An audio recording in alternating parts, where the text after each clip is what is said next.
Well, welcome to Council Preview. I'm Tom Loucks, Director of Communications, City of Marshfield, and sitting next to me, Steve Barg, our City Administrator. Tom, good to be with you again. All right, this is our second time, I believe, of the month. That means it's our second council meeting of the month. Takes place June 22nd, that's a Tuesday, and we're taping this a Wednesday before. And we have a few things on the agenda to talk about, and I know, Steve, you'll help us learn more about it before that meeting. That's why we have council preview. Yeah, Tom, it's a little bit lighter of an agenda, but there's some things we can cover, and then we can talk in general, if we have time, about what's happening with some of our projects and activities. All right. Well, let's start right up with staff updates. We like to do that and let our staff come up and talk a little bit about what's going on for the council as well as the public. So, and I get to interview you on this one. You can. If that's okay? Yeah. Yeah, I mean, this is exciting. And one of the things that we get to do in staff updates sometimes is positive recognitions. Tom, oftentimes when you get into an agenda, it's, oh my gosh, there's this problem and that problem. So staff updates gives us a chance to kind of tout some of the good things that are going on. And one of them is a presentation of award to the Marshfield Fire Department. Could you talk a little bit about what that is? Yeah, sure. And that'd be a little, people might say, well, why would I give an award to the fire department? It's a video award through Wisconsin Community Media. I actually entered a video they did for kitchen safety with Freddie the fire truck. They actually took an excellence award, and which was really well deserved. And Matt Wolf was the major person creating that. He's a firefighter paramedic for the fire department, but he also had his team, so that's why it's going to all the fire department. It just wasn't Matt that could help create this video. It was about 7 minutes long, and if you're interested in seeing that, it's on our YouTube channel. You can check that out at any time through the city website. But during that time, Fire Chief Owen was actually going to come there and talk a little bit about why that was needed to be done. And this had to do because of the coronavirus. They couldn't get into schools. But I don't want to say everything. I want Chief Owen to be able to do that, so you guys can tune in on that Tuesday night live on our platforms to listen to that explanation. I'll present the award, and then Fire Chief Owen will explain why they did the video. Tom, and I don't want to steal Chief Owen's thunder either, but I think it's worth noting about this award that we adapted. Okay, and we did a lot of that here at City Hall. You were part of that in a big way. That because we couldn't do things in a certain way, we didn't just quit. We found other ways to try and continue services and programs and meeting the community needs, even when we couldn't get together in person. Exactly, and it shows our teamwork, working together as departments, not one person doing anything. It took all of us to do this kind of stuff, especially during our pandemic. Absolutely. So, good job. All right, well, we have another staff update. Vandehey Waters, where are we at in the process? Are people excited or what? And, and they're beyond being excited now, they're very anxious because they, last week I think we had some days of near 90 degrees and people want to be out using this wonderful facility. There have been a couple of last minute bumps in the road that Justin Casperson, our Parks and Recreation Director, is dealing with. Not things that we've created, but some final things with wrapping up construction.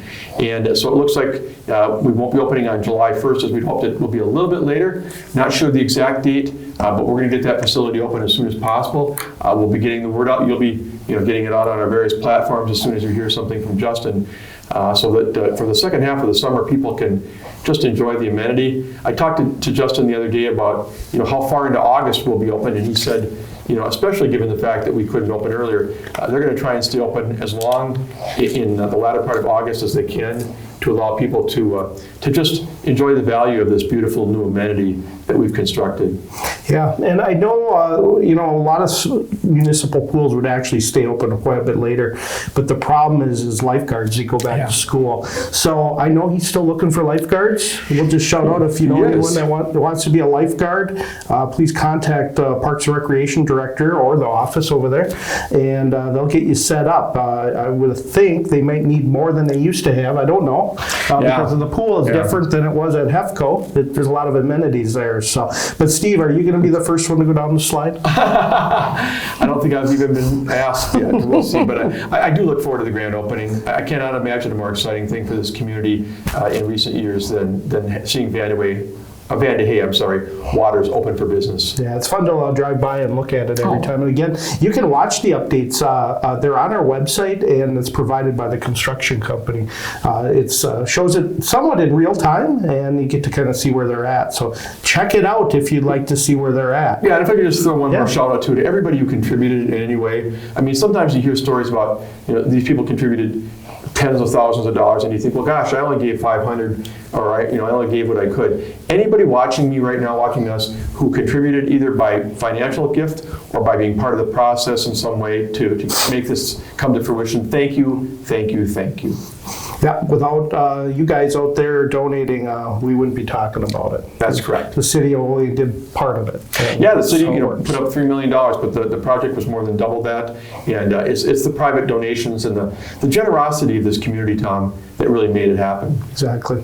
Well, let's get into consent agenda. In that was just taking place yesterday and Monday. So that's Board of Public Works and Finance and Planning Commission less than 24 hours ago.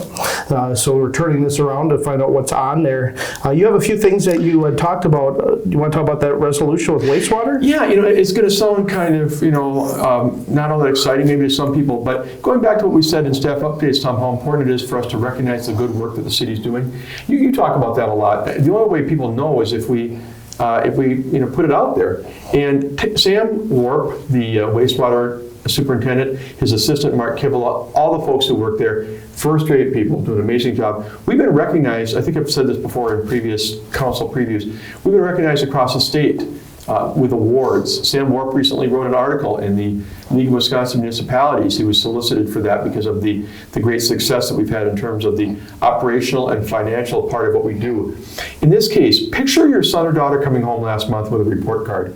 The world was kind of different with COVID, maybe they weren't in person a lot, and they see A. A 4.0, Tom, is what we got. Every category, phosphorus, influent, biosolids, you name it right down the line, we got a perfect score. And you think about some of the difficulties we have in treating what comes our way. The thought of getting a perfect A is just so admirable and so worth noting. So the resolution is part of a report we have to send to the state, but we want to give a little bit of applause to the wastewater crew for what they've done. Another stellar year out there. Exactly. A lot of work to be done, and I want to thank their staff. And it's important because of our environment. We're not putting anything out that shouldn't be. And that's what's the neat part of it. Absolutely no phosphorus is going out back into the water stream. Well, and the thing is, the standards get stricter and stricter. The federal and state government are not lightening the expectations at all, Tom. They're making them tougher. And that's, good for all of us in terms of the environment and our health, but boy, it makes it very difficult to comply. And, we've come up with some very creative ways to try and address those concerns. It'll be great to recognize them with a brief moment. In fact, I may even pull it off just to say thanks if nobody else does for all the work they do. All right, let's talk about vacant firefighter positions, and most of those are due to a retirement, right? Yeah, we don't have a lot of turnover. Periodically, Tom, we do have people who, like in any job, they want to find a position closer to home, or maybe they decide they want to try another line of work. But we've had retirements, and one is a holdover. One we haven't filled for the first several months of this year as part of a cost-saving effort to deal with the budget crisis that we had last year. But the other two are newer people leaving us, and so looking for authorization to fill.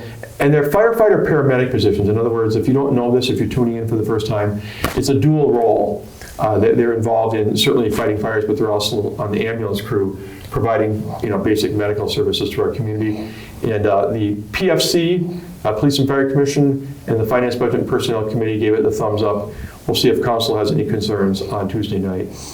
Yeah, and it's important to note that our firefighter paramedics serve other communities through contracts, right? Yeah, we have contracts with 13 townships and 1 village, and we make sure that they're paying their fair share. If you think that we're subsidizing them in a way that is causing your rates here to go up, don't worry about that. That's not the case. But they're happy to contract with us for that service.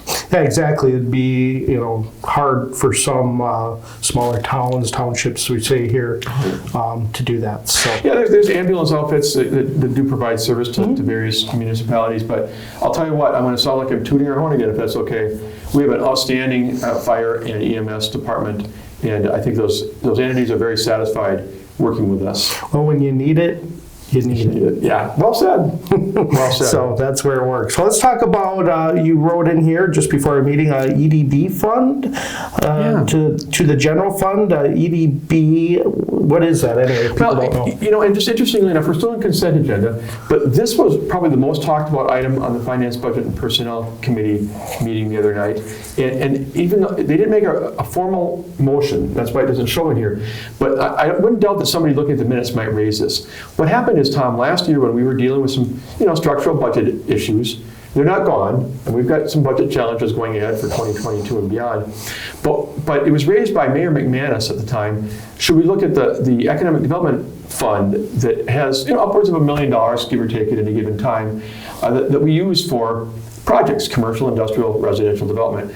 But would there be a possibility of shifting some of those monies to the general fund to help offset the gap between our revenues and expenses? Well, I was never quite in favor of that, even though I understood what he was driving at. But ultimately, I brought forward a proposal to say, look, why don't we have a lesser amount that we transfer, just in respect for the fact that Josh Miller, mainly, but also Bryce Hemberg, our city planner, maybe Dan Kinnick, our public works director from time to time, do work for the EDB. They go to the meetings, and once in a while, maybe they help them with the project with some background investigation and reporting. So kind of like a vendor relationship, that maybe some amount of money, $20,000 or $25,000 or whatever, would be transferred annually from the EDB Economic Development Fund to the city. Well, we did it in 2021. So Ron Allman, our finance director, has made the transfer. But the EDB has been saying, are you serious? Are you really looking at doing this annually? Because it really cuts into what we can do. They get about $230,000 a year from the dividend from the Marshfield utilities. And if we take $25,000 and ship it over to the city every year, 10 years of that's $250,000. It may affect what kind of things they can do to help prompt new development. So we brought it to the council. The Finance, Budget, and Personnel Committee. They weighed in a little bit, Tom. They said, well, I can see where there's a place for it. It does make some sense, but I get what you're saying. So at the end, they didn't make a motion, but they kind of seemed like they want to let that go. I can bring it back sometime if needed, but they really don't want to see this being an annual, request that we try to supplement the general fund from that fund. So will it still end up in the consent agenda then, regardless, or it's just discussed on finance and that's it? The minutes will. Okay. And before I started, I'm the one who started putting bullet points of approvals under the agendas. Before then, Tom, what they used to do, and this predates you, but we used to have just like the minutes of the meetings. So if you approved the minutes of all these meetings, you approved everything that was in them. What if you didn't read them? And you didn't realize, and later on you say, wait a minute, I would never have voted for filling 3 vacant firefighter positions. I have some concerns about the budget and the staffing levels. Well, sorry, you approved the minutes. So I've started calling out the things that fit into certain categories: staffing, purchases, that are so much money. And so if they'd made a motion to discontinue having the transfer made from the two funds, I would have put it on there. They didn't. They just let it die without a motion. So somebody may read the minutes and say, hey, look, I was not at that meeting, but I think we ought to continue this transfer. I think it's good for us to get that money coming into the general fund. In that case, you might see some discussion. Okay. I just kind of begs the question, monies seem to be transferred all around, and it's still monies from the pot. How about that? Not the general fund. I want to say general fund. Where does this money come from originally? You said some of it comes from the airport. Excuse me.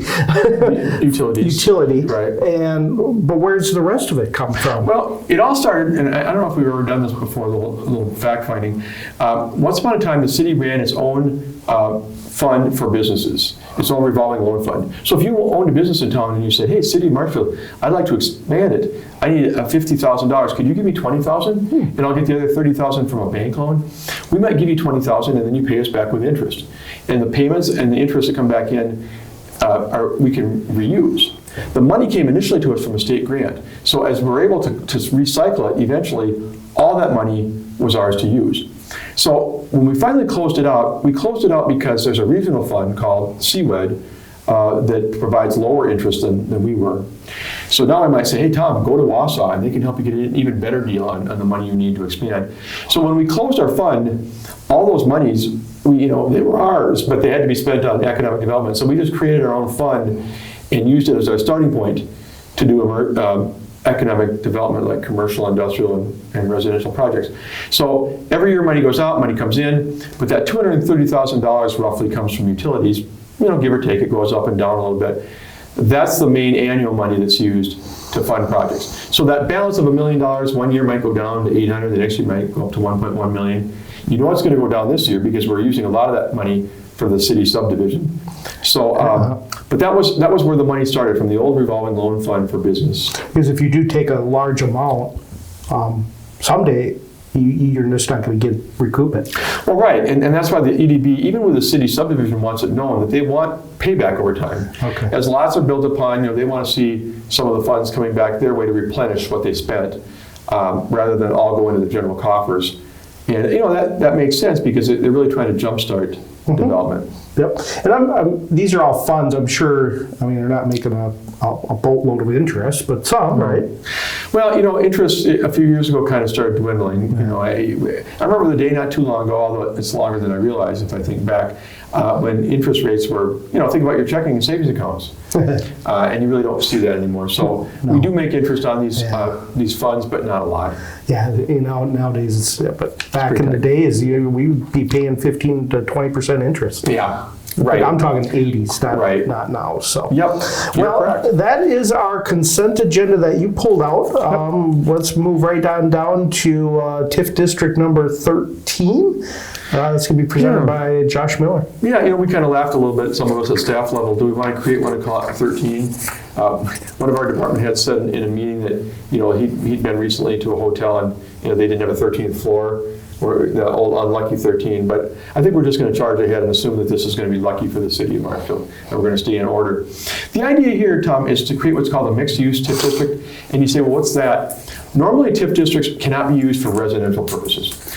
But, some people lobbied Madison a few years back and said, look, can we not have a part of one, say it's along a highway or something like that could both have commercial, industrial, but also have a piece of residential? And what the state said is, okay, but no more than 35%, about a third of that land, can be used for residential. The rest has to be used for industrial and commercial. So we're looking at possibly creating one in the general area of Veterans Parkway on the southeast side of town.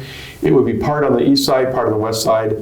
But there's a component in this that would be for residential that might allow us to create even up to 60 single-family lots over time. Now, we're still coming off the heels of the city subdivision that's going to create 23 lots. And those homes are expected to be a little bit more in the $350,000 to $400,000 range. It's thought that these might be able to be a little bit lower priced. Again, one of the things we want to see is housing for all different levels. Are you an empty nester trying to downsize? Are you a first-time home buyer? Are you trying to upgrade because your family's growing? And this might be an opportunity for homes a little bit lower priced than the ones we were talking about on the west side.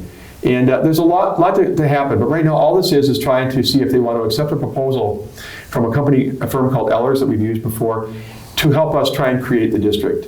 And the council will be talking about at the meeting for the first time, Tom, what would it be? How much money would we spend? What would be recouping? What would be the tax base that would be generated? What's possible? And so it's kind of the starting point of the discussion. All right. So I'm just curious, in TIF districts, not really with this, number 13, do we have 12 open now, or some of them closed? No, we actually have 7 open TIF districts because several have closed. And the last one that we actually opened was recently. We just did TIF District 12, the extension of Yellowstone Industrial Park. Before that, it was the one down by the south in Quick Trip. But the other ones are the mall property, downtown, the business park, some of those locations. But we have 7. Actually, with TIF District 12, we now have 8 active districts. So TIF district, what does that mean for somebody that wants to start a business? Is it better than doing it without a TIF district? Well, TIF district funds, it depends on what you put in the project plan, how the monies can be spent. One of the ways project plan money can be spent is for infrastructure. So in the case of the residential piece, what you might see is, what if we put in the street and sewer and water to incentivize a developer to, partnering with a developer to build homes, and then we get the money from the taxes to pay ourselves back. Other things we can do, though, is give development grants. If you think back to PCA, remember that one? That they built a huge facility in the city coming from Colby. And, a lot of what we gave to them was in the form of actually a cash grant, if you will, because they had huge expenses to relocate and to build here, and that helped offset those costs and make it palatable for them to locate in the city of Marshfield. So there's different ways you can use tax increment money. You need to call it out in the plan, though, and get approval by the city, the council, and also the joint review board. Okay, so generally the business, do they have to pay it back or not? No, they don't generally, but they do commit in a development agreement to do certain things. So let's say, I keep picking on you, I don't know why. You're sitting next to me. That's why. But let's say you were going to develop a business in the Yellowstone Industrial Park expansion area. And you said, look, Steve, it's going to cost me $3 million to build this because the city provided $150,000. I need that money to do, a fiber connection to my building and all this stuff. Well, we signed a development agreement with you. And if you didn't do what you said you were going to do, if you didn't build a building that had that value, or your project didn't happen and you took the money, what we do is make sure that we're going to recoup our investment. But as long as you would do the things necessary to meet your commitments, we're going to get the money back in taxes. It's all good. It's all good. It's not like you'd have to pay the $150,000 back out of your pocket. We'd set it up so that we're recouping the additional taxes generated on that property. All right, well, that better explains a little bit to our viewers, even me. Appreciate that. That's really all you had on the agenda, but we have a little bit of time to just kind of talk about a few other things that have been happening here, right? Yeah, I think maybe just a couple quick updates. First of all, on the city subdivision, we may have talked about it last week, but that's still moving along. The bid opening is on June 28th, so less than 2 weeks from now, our Public Works and Engineering staff is going to find out how many bidders we had and what they're proposing to put in the street, sewer, and water, and all that's necessary on that West End development. The hope is that it's either within budget or very close to budget. If it is, you'll see that come to the Board of Public Works on July 6th for approval. That will be a key step in this process, Tom. Once we know that we can put in the infrastructure for what we expected, that will go a long way toward jump-starting it to where we're going to be able to talk more about it and know that it's going to happen. But if we find out that the bids are high, you'll see Dan Kinect talking with the board on July 6th and saying, okay, we didn't come in where we wanted to. What do you think? What's our next options? What's our next steps? Where do you want to take this going forward? So again, our hope is by late October that we'll have the infrastructure in the ground. We'll be selling lots at that point, actually doing sales per se, and with building expected to begin in 2020, and we'll keep you posted. All right. Well, let's talk. Go ahead. No, go ahead. Let's talk a little bit about the bidding processes for those that don't understand it, and I don't even understand it. First of all, but I'll say entities, organizations can now put a bid out now. Correct? It's open. Correct. These construction companies who do infrastructure work are putting up bids. Let me distinguish between bids and proposals. Okay. Because that can be kind of sometimes we're saying we're going out for bids. Sometimes we're saying we're going for proposals. Bids has a legal connotation by state law. If we go out for bids to put in a street and we get 5 bidders, we are legally obligated to take the low bidder unless we can demonstrate that that is not a qualified bidder for some reason based upon, we really need to demonstrate that they don't belong in the mix. That's by state law. If we go out for proposals to give us a study on our compensation, let's say, and we get 4 proposals, we don't have to go with a low bid, the low number. We can look at it and say, this company said they would do this for $25,000, but reading through their proposal, we don't think that they really have a handle on this project. Now, this company said they do it for $35,000. That's $10,000 more, but boy, you look at what their plan is. They've done this in other cities. They've really got an approach that's solid. We want to go with them. So the kind of things we talk about with Board of Public Works projects, those are generally bids. And again, we take the low bidder unless we can prove that they are not eligible or qualified for some reason. So you couldn't skip the word bid and just do RFPs? No, we couldn't. Not for construction projects. Anything that's considered public construction, we need to take bids. One of the things that the state, I think, is concerned about is fairness. And if we've laid out, you need to build a street just like this, and it needs to have this much subgrade, and it needs to have this much thickness of asphalt, if they meet that, it ought to be apples to apples. But proposals we do for professional services and stuff, well, there's a lot of ways to do things, and the higher price one might look very appealing when you realize how thorough they are. Public construction is just, did you meet all the specs? Are you doing it exactly the way we told you to? And then what's your price tag? And the state doesn't want to leave room for error on that. They want everybody to be treated on the same playing field. That makes sense. Do they know the number, the budget we need to have, or do they not? They can follow what we're talking about. This has all been discussed publicly on Board of Public Works and council meetings. So, they know what we're expecting the street, sewer, and water cost to be. That could lead them in a certain way to bid, but then ultimately they've got competitors. Can they work with the competitors too, or is that illegal? No. Well, they may have subcontractors as part of it. Okay. Where we propose it'll cost $800,000 to do this, but a part of it might be a subcontractor doing work for us. But their proposal is their proposal. They're not to be looking at others. They're not to be seeing others. In fact, nobody sees anything until the moment that the bids are open. It's a very competitive process. And again, it encourages people to sharpen their pencil. Or sharpen, because if the city says we're expecting it to be $800,000, well, I'll bid $799,000 and that ought to be good. Well, the next company might be bidding $700,000 even, and you might lose. You're encouraged to, what does it cost you to do this? What are your overhead costs? Make your best bid. But city staff might be able to do some of the work, right? Over there, we're not sure. Well, yeah, I don't really want to get into that. Okay. I mean, the bids are for a specified set of work that we need a contractor to do. Right, because we don't have all the equipment to build entire infrastructure over there. No, and if you look at some of the projects we do, we're involved in some of the street maintenance, but this project is really being bid out to contractors. Sure. All right, well, that was a good piece to talk about, and it's moving along, and as we find out more, you'll share it, or Josh? Yeah. Anything else that you want to talk about? I might have missed something. No, just my one last note that we are starting off the city budget process, and it's a long process. It starts really now at staff level, doesn't end until November when the budget is finally approved after a public hearing. But I encourage our viewers, Tom, to follow this, to weigh in. We've cut expenses a lot in the last year. We've increased taxes.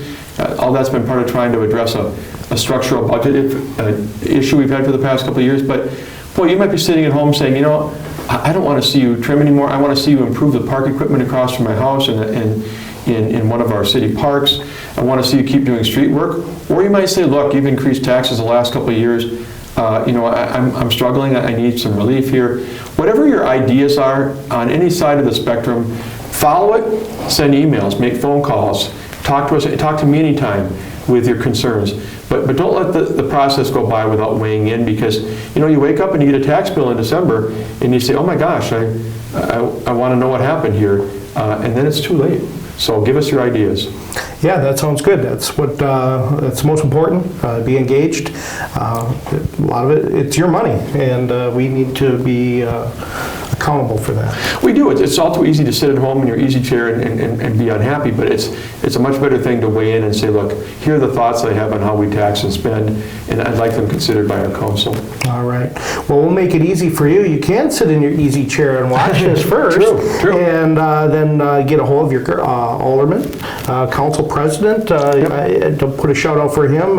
He is available on Tuesdays. He had mentioned it to me. I want to see him.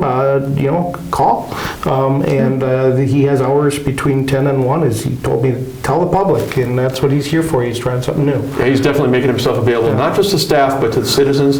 And like you said, he's here from 10 to 1 on Tuesdays. He wants to talk to people. Yeah. So, well, we'll sign off. We're going to have about a 3-week hiatus. Yeah, we won't meet again until July. That sounds weird to say, doesn't it? Because by that time we'll be into the heart of summer. But our next council preview will be July 7th, I think, and we'll be looking ahead to the first meeting of that month. Exactly. So the 4th of July will be gone, so hopefully you enjoy your 4th of July. Yeah. And I think some city staff will be taking some time off in that area. It's a good time because of the no meetings. So, but thanks again, Steve, for coming by, sharing this information. Make sure you tune in or come down to the council meeting on Tuesday night. We're open for business, I call it. We are, and there's always a public comment period. If you've got something to share that doesn't fit into this agenda, but you want to let the council know that you have a concern or an idea, there's that time as well. You bet. All right. Well, for Steve Barg and Tom Loucks, thank you for joining us on Council Preview.